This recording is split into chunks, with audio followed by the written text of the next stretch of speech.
Investiture of the Gods, Chapter 23. Okay, so King Wen gets back to his land, Shiki. He's just come back from being unfairly imprisoned in a place called Yuli, and his return isn't just, the king is back. It kicks off a whole new way of thinking about how to rule. So what's the very first thing he does? What project does he start? And what does it tell us about him? Well, what's really fascinating, I think, is that King Wen wasn't just about power for power's sake. Not at all. He was focused on building a kind of moral authority, something really rooted in the well-being of his people. And so his first big project, it's the Lingtai, the spiritual tower. The spiritual tower. Yeah, and it wasn't some vanity project. He was genuinely worried about his people. They've been suffering from floods and other disasters quite a bit. So he saw the Lingtai as a place to, watch the stars, observe the weather, maybe predict misfortunes, help people prepare. Okay, that makes sense. Practical, but with a spiritual dimension. Exactly. But the way he built it, that's the revolutionary part. See, back then, rulers would just force people to work on these big projects. Forced labor was standard. Wow. But King Wen, he makes this announcement that just floors everyone. He says he'll pay the workers 1 kina a day, and he makes it crystal clear. Participation is totally voluntary. Wow. Okay, wait. He's offering to pay them when he could just order them. Precisely. It was completely unheard of. It wasn't just being nice. It was this huge statement about respecting people, their agency. It was a rejection of that whole authoritarian way of doing things. That really is a massive shift. So how did the people react? I mean, faced with this kind of offer from their king? Oh, the reaction was just overwhelming. It really showed how much they already respected him. They were overjoyed, incredibly grateful. They actually said things like, the great king's benevolence is like heaven. It cannot be repaid. So they didn't just sign up. They didn't just sign up. They insisted on working for free. They basically said they'd work themselves to the bone for him, gladly, until their livers and brains were smeared on the ground. That kind of intense language. And because everyone was so enthusiastic, so motivated, the Lingtai was finished in less than 10 days. Just incredibly. Less than 10 days. That's astonishing. And the tower itself, it wasn't just bricks and mortar, was it? There was more to it, symbolically. Oh, absolutely. The Lingtai was packed with meaning. It wasn't just a building. It was like a statement about aligning the kingdom with the cosmos, with the natural order. It was 2 Jiang high, and its design incorporated all these deep principles, like the 3 powers, that's heaven, earth, and man. Okay. And things like yin and yang for cosmic balance, the 8 trigrams, those ancient symbols for divination and understanding nature. It even included the 9 palaces and symbols of the dragon and tiger. Essentially, it was designed as a kind of microcosm of the universe. So harmonizing everything, bringing good fortune, good weather. That was the idea. Harmonize the kingdom with the cosmos. And there's this really powerful line in the text. Today's Lingtai surpasses Lutai. Lutai, that rings a bell. That was King Zu's, right? The tyrant. Exactly. The infamous Lutai, King Zu's incredibly lavish palace built with brutal, oppressive forced labor. So comparing the Lingtai to the Lutai was a direct hit. It wasn't just our tower is better. It was saying our way is better.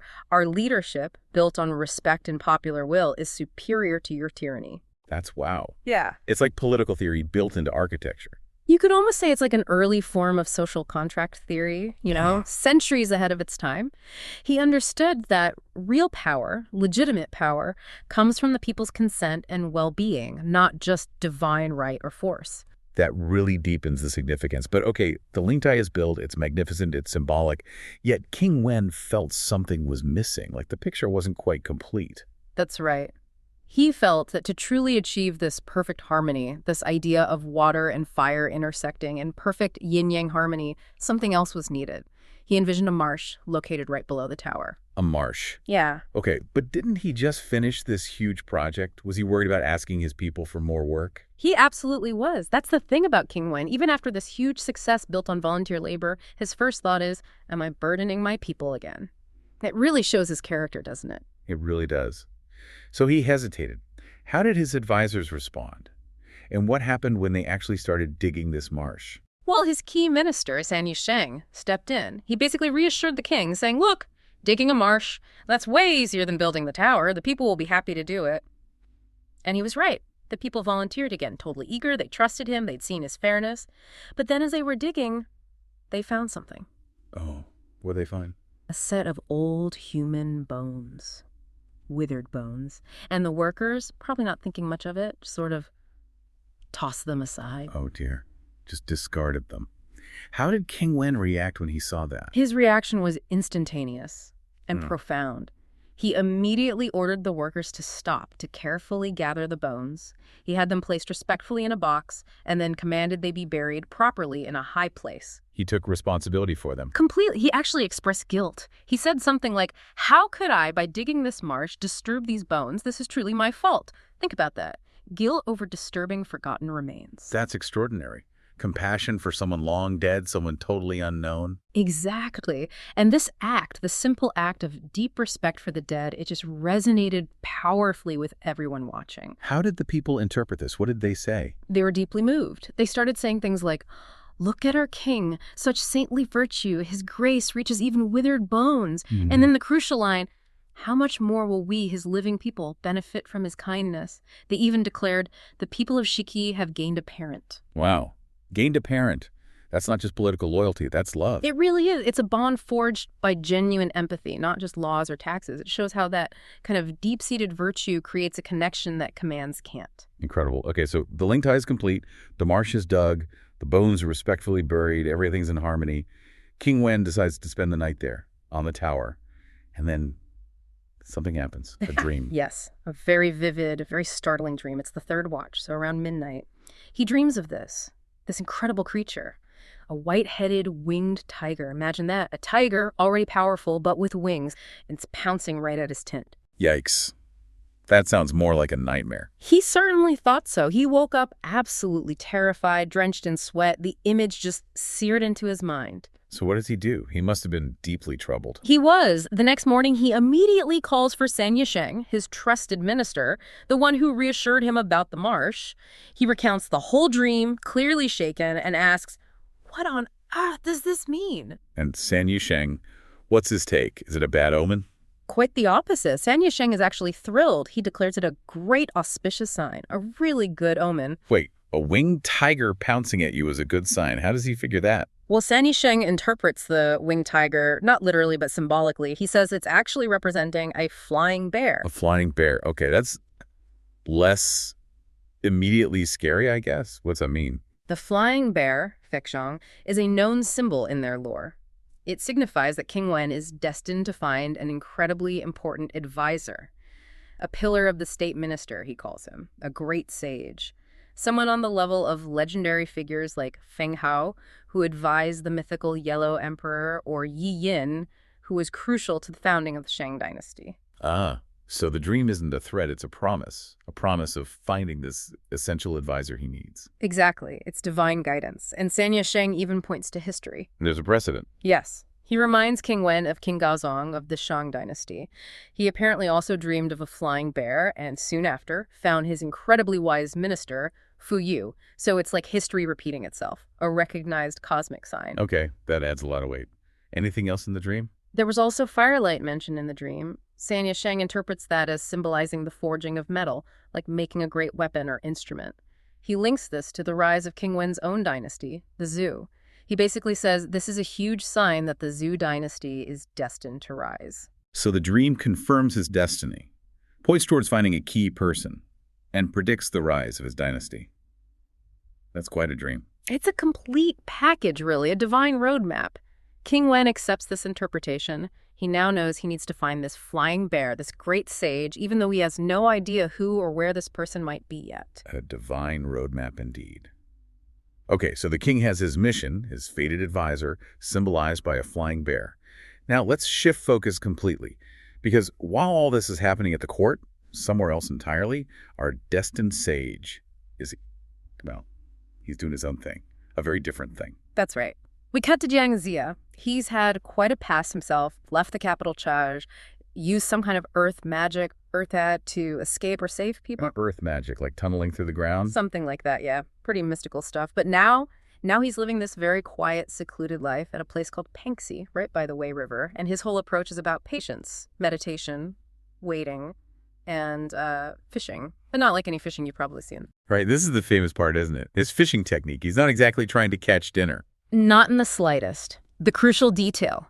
He fishes with a straight hook. No curve, no barb. A straight hook.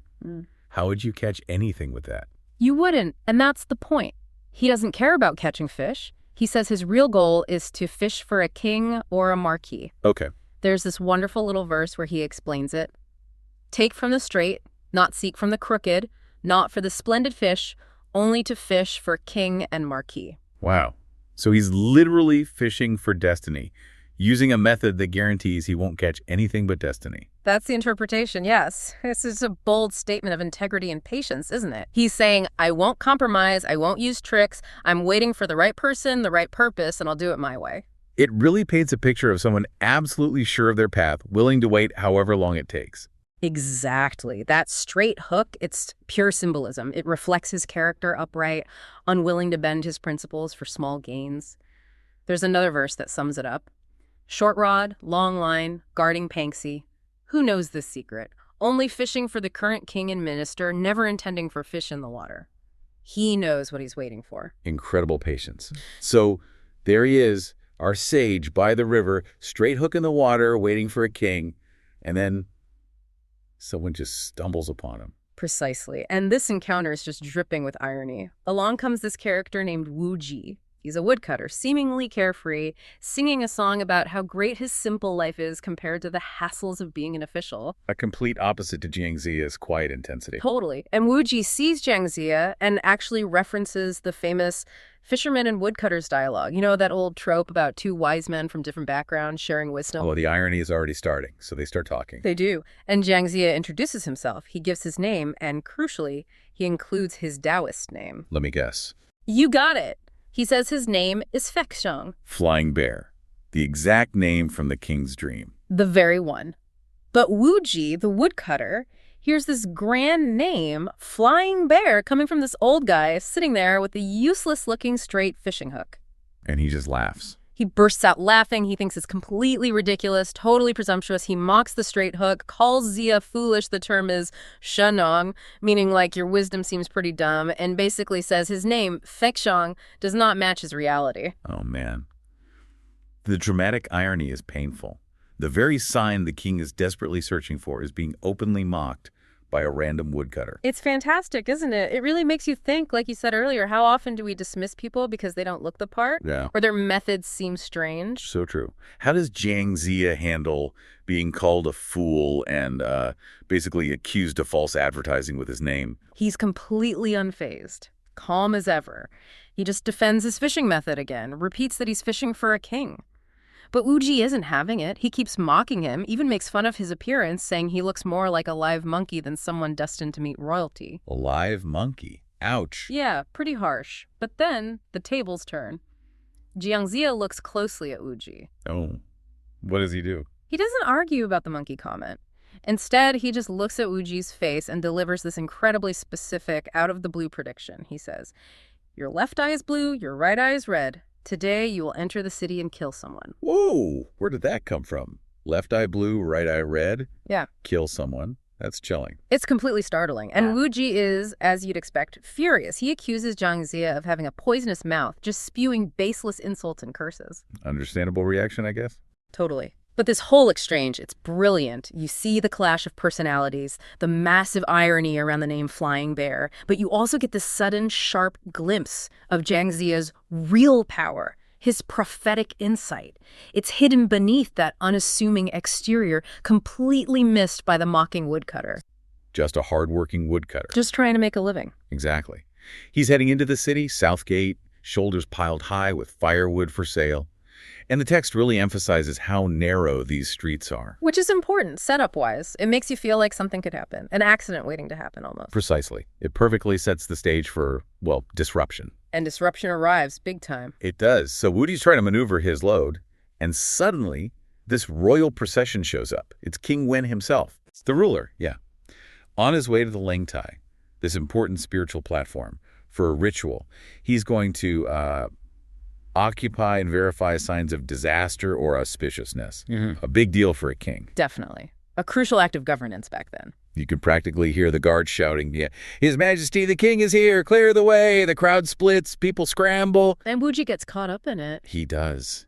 Trying to shift his heavy bundle, disaster strikes. His carrying pole, it's described as sharp and heavy, it loses balance, swings out. And hits someone. Hits Wang Xiang, one of the gate guards, kills him. Instantly. just like that. Wow. The suddenness is really stark even in an old story like this. It is. Onlookers cry out, Wuji is grabbed immediately, dragged before King Wen. And you can imagine Wuji's panic. His plea isn't just save me, it's about the nature of the act itself, right? Exactly. Wuji, completely distraught, pleads his case. He keeps saying to King Wen it was an accident. An accidental injury, he calls it. No intent. He wasn't trying to hurt anyone. But King Wen's decree is firm. He says, Wuji has killed Wang Xiang, and by rights, he should pay with his life. Standard justice, you might think. But then, This is where Shiki's justice system gets, well, extraordinary. King Wen draws a prison on the ground. That's Wadiwei law. right there at the South Gate. Right there. And then he sets up Wood as an officer. Shu Nueli. Yeah. And that's it.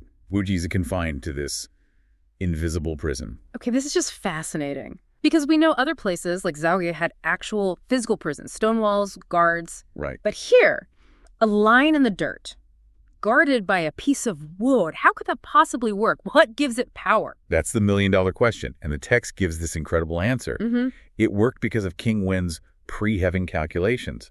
Xianqinshu. Okay, explain that a bit. Well, the belief was that King Wen could infallibly predict fate. He could foresee everything, every misfortune, every bit of good luck. Everything. So people just wouldn't dare escape. They knew King Wen would figure out where they went, he'd find them, and they'd face double the punishment.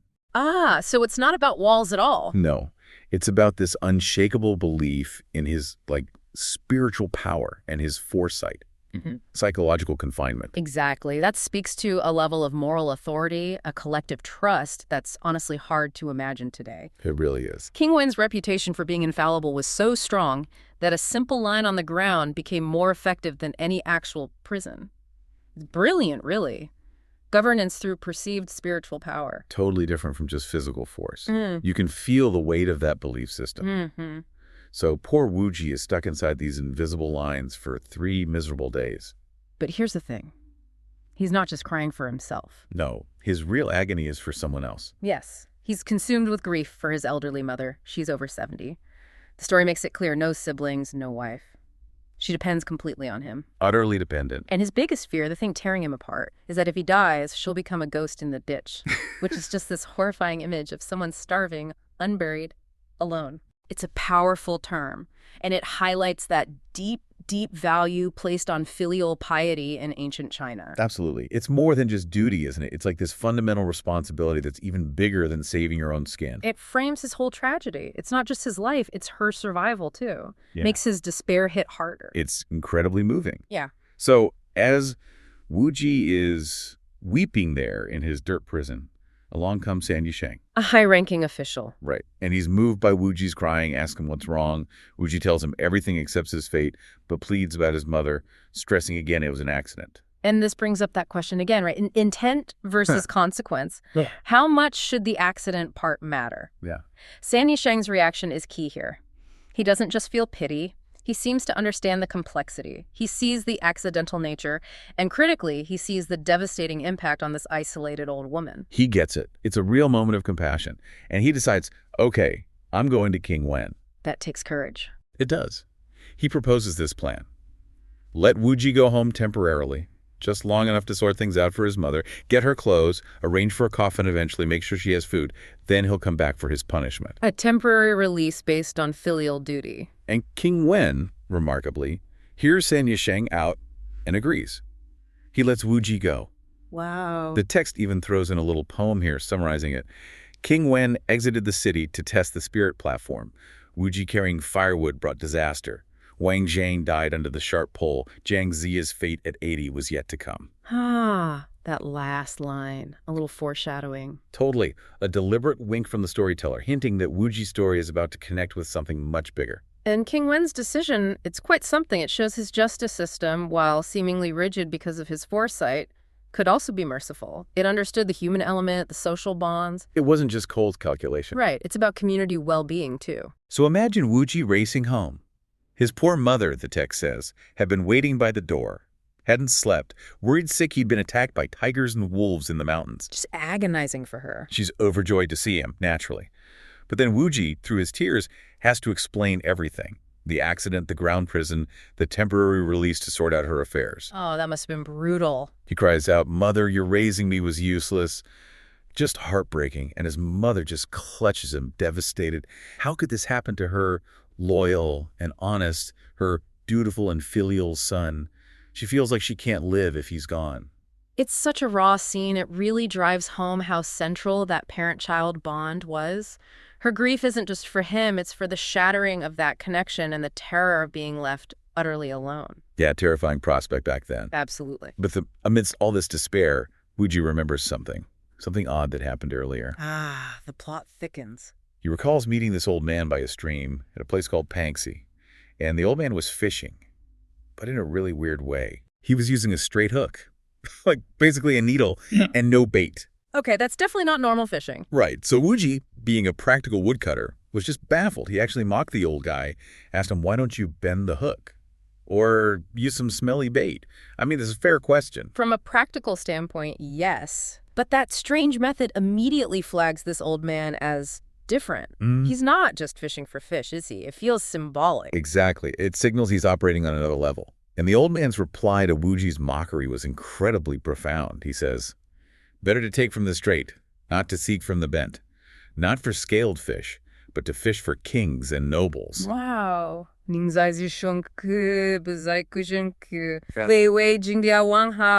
Powerful stuff. Very. But Wuji, the down-to-earth woodcutter, he just laughed, called the old man a live monkey, and said he didn't look like any king or noble. Ouch. Probably not the smartest thing to say. Definitely not, especially given who this old man turns out to be. Yeah. And that disrespect, well, it led to something chilling. A direct, chilling prophecy. The old man shot back, "I look at your face, and it's not good either." Uh-oh. Wuji naturally asks, "How am I not good?" And then the old man lays it out, specific and terrifying. "Your left eye is blue, your right eye is red. Today you will certainly kill someone, absolutely." Chilling is right. The detail about the eyes, the certainty. So now, flash forward. Wuji is telling his mother this story, reliving that conversation. And the penny drops. Hard. He realizes the old man's prediction came true. To the letter, he had certainly killed Wang Shang that day. The realization must have been ice cold. Especially since he dismissed the words at the time. Right. He thought the old man was just being poisonous, detestable, just spiteful words because Wuji mocked him. It's that classic moment where words you ignored come back with devastating weight, and the eye color detail that suggests physiognomy, right? Reading fate in faces marks the old man as extraordinary. Definitely someone with special knowledge. Yeah. So his mother listens intently, and she asks the crucial question. What was the old man's name? Smart woman. Wuji tells her. His surname is Jiang, given name Shang, courtesy name Ziya, Taoist name Fixyong Flying Bear. He even admits he laughed at the Taoist name, Flying Bear, and thinks that's what really provoked the harsh words. But the mother, she sees past the insult, past the strangeness. Exactly. This is where her wisdom shines. She doesn't just hear about a weird, maybe spiteful old fisherman. She hears foresight. Xian Jian Jimin. She gets it immediately. Her intuition is amazing. She instantly grasps this isn't just some random encounter. This guy knows things. Maybe he's connected to, well, destiny itself. She sees the significance when Wuji didn't. And she gives Wuji a very clear, very firm instruction. She says, "My son, this old man is skilled in physiognomy. Perhaps he has foresight. You must go back and ask him to save you. This old man must be a high-level person." A direct command, born from insight. And Wuji, despite having laughed at the guy, despite thinking his words were poison, he obeys his mother instantly. Filial piety again. He immediately prepares to go back to Panxi to find Jiang Ziya.